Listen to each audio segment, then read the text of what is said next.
We have a MacBook Pro. It's an A1278, and it's coming in for no power. So a bit of a background to this one. So, but before now, the device would die, but the client would do like a self um, diagnostics thing by disconnecting the battery, and then the device will start working again. That kept on until finally it wouldn't switch on at all. Now the A1278 is it's one of those machines that it almost never fails. One of the commonest failure you find on this A1278, other than self-inflicted like liquid damage, drop damage, is the RAM slot. So the RAM slot fails, but the way that will behave is that the device itself will not detect the presence of the RAM. Obviously, you get RAM bibs to tell you that you're having RAM error. But what happens is the bottom slot of the RAM fails, hmm, which is if you remove now having this on the bottom RAM on the bottom slot, even though the RAM itself is not faulty, it would read the machine will read it as being faulty because of the slot. So one of the ways you can fix that is by not utilizing the bottom slot, but only keep to the top slot. So for example, with this one, we have a 2 gig each, which makes a 4 gig. You can bump this up to 16 gigs, which is you can have 8 gig slot at the bottom and 8 gig slot, 8 gig at the top. So if you have a problem like that, what you would do is either you get a bump up straight to a single 4 gig to go straight on the top slot, or you can get a single 8 gig to go straight on the top, and that's just an easy way to fix it, because you don't want to go ahead replacing or working around your RAM slot. So that's one of the commonest issue that you find on this one, but this is not coming in for RAM issue. This is completely dead. So I'm just gonna obviously when you have a problem like this one, device not starting, you want to do basic measurements. So you want to see if you have a short on your PP bus and your PP3V42 line. So PP342 line, we can check on this inductor here. That's an inductor that's sitting on a 3.3 volt line. Now your fuse is familiar, that's your PP bus line, and then your 5 volt and 3 volt line that we can check here, and then your source line we can easily check here.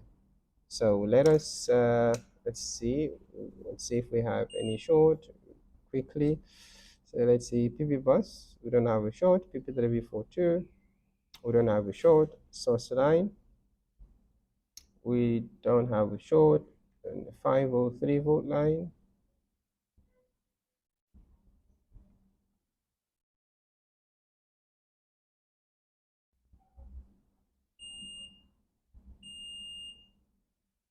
okay, we do have a short there. um okay, let's see. Okay, we do have a short there, so let's see what is that. The board number is going to be 820-3115. Let's see. So see 820-3115. So the cap that beeps, what is that cap sitting on? So that's sitting on a 5 volt line. Okay, that's sitting on PP3V3 underscore S3 5 volt S3. Okay, so we have a short on that line. Let's just confirm that again. So this capacitor, obviously, you have one side is should be on ground, is expected to beep on this side, that is ground, but on the other side, that is the line that is the side of the 5 volt on S3. So we definitely have a problem on that. So we are let's two things we can do. We can connect our charger and then see what voltages are present, but that becomes irrelevant because now we know what the issue. Now we know that we have a short on the 5 volt line. There are other couple of issues that you might have on your A1278. For example, you having a short on a. So another common issue with this one is one of the capacitors here. So either this guy or that guy fails. This guy or that guy. So you see this capacitor, this one here, this one or that one. Now, and then sometimes you might also have a failure on when you have a a PP3V42 short. When you have a short on your PP3V42, you might have a capacitor under here that has failed. So you have to remove this. You'll find a capacitor there, which you can clearly see that has failed. When you remove it, that should solve your problem.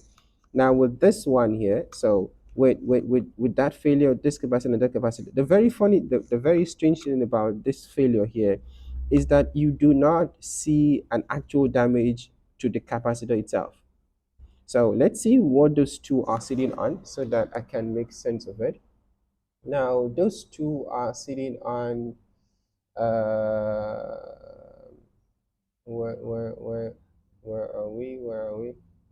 Okay, so those two capacitors are sitting on, oh, okay, we might actually be having the problem. That might actually be our problem today.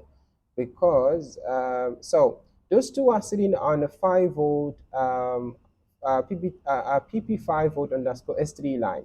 So either of this, and obviously they are attached to your audio IC, which is your UCC201.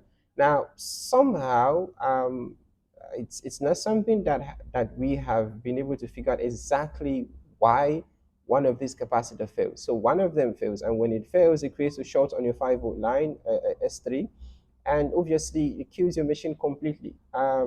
We've not been able to figure out if it's been damaged by UCC201 in terms of in its function. That is something that we are yet to figure out. So what we are going to do is now if you have like the type of short that we are having now, which is you're having a short on your 5 volt line S3, the first thing you want to do is you want to remove one of these two capacitors here. So one of them, so you want to start your troubleshooting from there. And if that doesn't solve your problem, then you can now proceed to remove the board from the shell. But for now, let's just confirm again that we indeed have a short there. So that's a short. That's a short. Obviously, this other side it's supposed to be ground, so it's supposed to be. Okay, so let's quickly turn on our hot air and remove those two. So I, at the top of my head now, I'm not sure if it's the first one or the second, but I know one of these guys here. So one of these guys. So either C6214 or C6213, either this guy or that guy. So I'm not sure which one exactly it is, but I'm just going to go ahead and remove both, and then we can confirm which one it is. That is, if our problem is actually one of those guys. So it is a common failure, but that doesn't mean that your problem, if you have a short on your 5 volt S3 line, will only be confined to this region of the board, but it is a common issue. So you want to start your troubleshooting from there if you have a short on that line.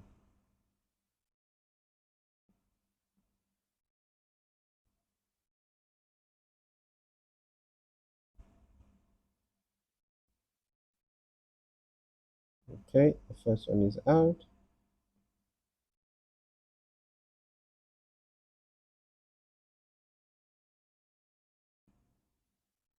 The second one is out. Okay, so now we are going to read the capacitors on their own to see if we get a beep across any of it. You see that? Okay, so yeah, so our problem was this guy. And what is that? So because you see there are two of it. One is slightly bigger than the other one, correct? So which would mean that it's the first one. So which would mean the problem is on the first one. So, and the first one is what? It's 6213. So that's something to take a mental note of. So if you happen to have a short on your 5 volt S3 line, you want to look at 62. Start your troubleshooting from C6213 first, and then if that doesn't resolve your issue, you can now move on to something else. But that is where you want to start. You see, there are two capacitors there. They are not of similar sizes. One is slightly bigger than the other one.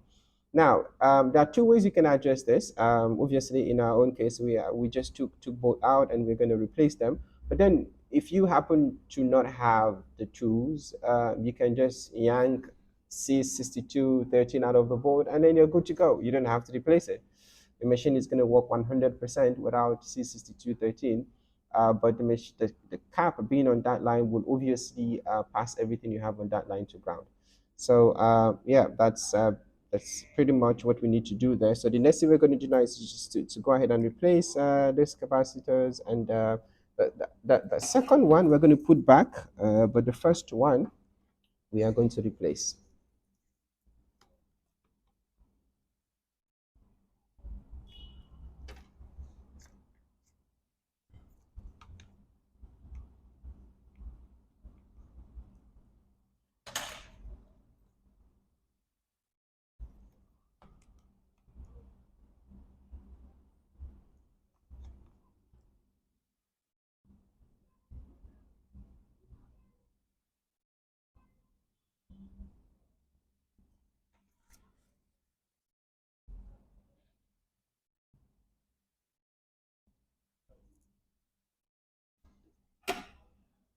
Get another board.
Okay, so let's check again. We know we had a short on our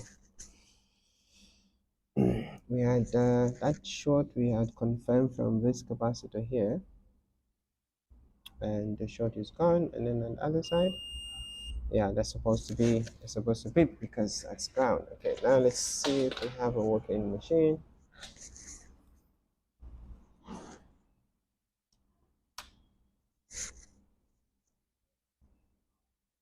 We have fan spin, and we getting a beep. So most likely we did not install the RAM properly. Let's check that out.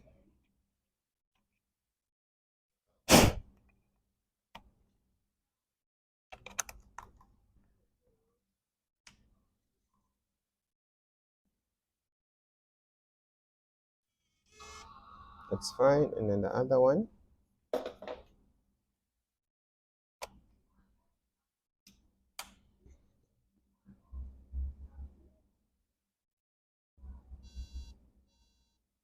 Interesting. Are we having a faulty RAM or slot? Which one is it?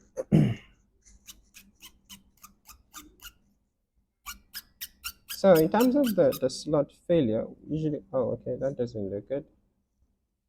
Doesn't look good. In terms of the slot failure, the slot that fails, it's the bottom slot, not the top, not the top one. So, but yeah, it doesn't look good.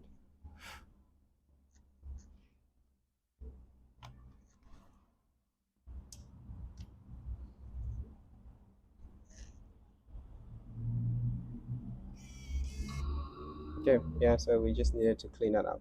Okay, so that's about it. But then just something I just needed to point out. So, having to make your measurements for checking for short, and then it also helps to have a bank of the what you look out for. That way, it's easier to know what to do and how to do. And it's also very important to use your multimeter.